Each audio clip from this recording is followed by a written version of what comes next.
কড়াই এখন হচ্ছে পেঁয়াজ বাটা, কাজু বাটা, চাল মগজ বাটা, টমেটো বাটা আর তার সাথে কাঁচা লঙ্কা। এটা ভালো করে এখন একটু কষা হবে।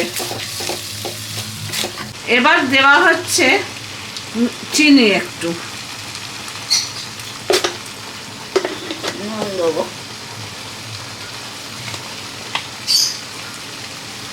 আর এবার নুন। পনিরে নুন কম লাগে, হ্যাঁ কম দিলাম।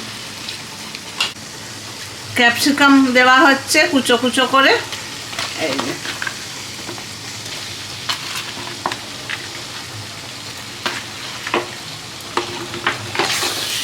আবার ভালো করে কষা হবে। এবার দিয়ে দেওয়া হচ্ছে জল।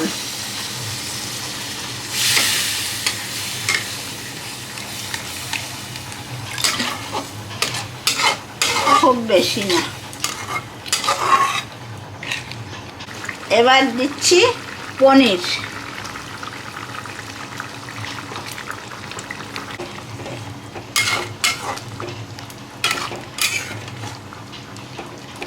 এবার দেওয়া হচ্ছে ফ্রেশ ক্রিম।